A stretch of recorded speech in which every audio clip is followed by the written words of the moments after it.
Today's roundup. Active exploitation is driving shorter response windows, while a wave of vendor advisories reminds us that patch cadence is only as strong as the pipelines that deliver it. We'll cover targeted malware in Taiwan's civic sector, a ransomware hit on a major healthcare IT provider, developer account suspensions impacting open-source projects on Windows, a zero-day in Adobe Reader exploited since December, and why stolen credentials turn MFA into another attack surface. Welcome back. The goal here is operational clarity. What happened, why it matters, and what defenders can do about it right now. First, UAT-1362 targets Taiwanese NGOs with LucidRook malware in spear phishing campaigns. Context: investigators identified a previously undocumented threat cluster, UAT-1362, using tailored emails to reach Taiwanese non-governmental organizations and suspected universities, deploying a new Lua-based malware dubbed LucidRook. Key facts: LucidRook is described as a sophisticated stager that embeds a Lua interpreter and Rust-compiled libraries inside a DLL, used to download additional content after initial compromise. Why it matters: regional, mission-driven organizations and academia continue to be soft targets, and the use of less common languages and hybrid tooling can evade traditional signatures. Defender takeaway: harden the first mile, enforce attachment sandboxing, and block DLL execution from user-writable paths. Alert on processes loading Lua interpreters or Rust-compiled libraries from unfamiliar DLLs, and tighten egress to restrict new implants from reaching out for follow-on payloads. Second, healthcare IT solutions provider Chipsoft hit by a ransomware attack.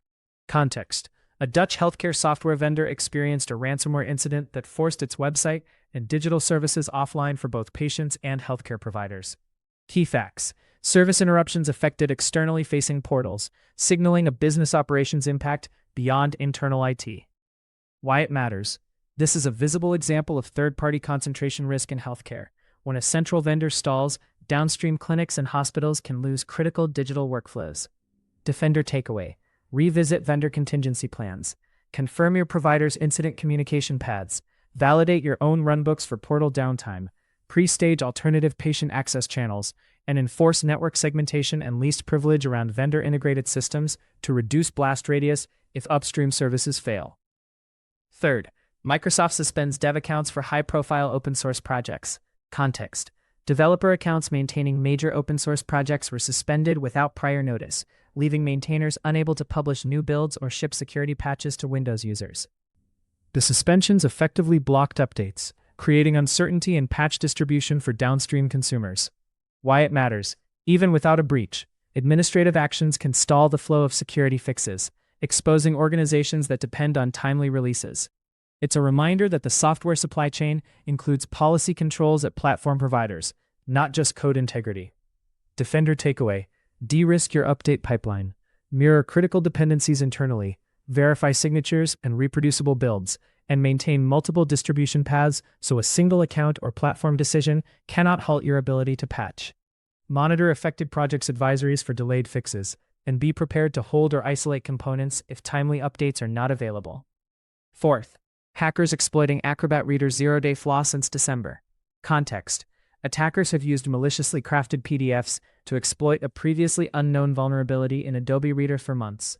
Key facts: exploitation predates public disclosure, meaning some environments may already have seen targeted attempts. Why it matters: PDF is a universal file format crossing all sectors, so a reader's zero-day raises the likelihood of broad exposure and social engineering success, especially through email. Defender takeaway: accelerate mitigation, apply vendor patches as they become available, enable protected view for files originating from the internet, consider disabling JavaScript in Reader where business allows, open PDFs in a sandbox container, and tighten email filtering to quarantine unsolicited attachments. Finally, when attackers already have the keys, MFA is just another door to open. Context: stolen credentials turn authentication frameworks into part of the attack surface. Techniques like phishing relays and MFA fatigue can bypass or co-opt traditional second factors.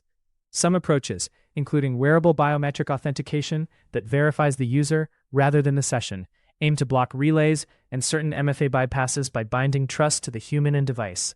Why it matters: credential theft remains a dominant initial access vector, and not all MFA is equal in the face of real-time phishing and session hijacking. Defender takeaway: prioritize phishing-resistant authentication. Favor FIDO2 WebAuthn device-bound keys, enforce number matching and rate limiting on push prompts, bind sessions to client attestation where possible, and continuously evaluate device posture and user risk signals. Disable legacy protocols that bypass MFA, monitor for unusual token reuse, and educate users about consent fatigue and relay-based prompts. Before we close, a quick trend note.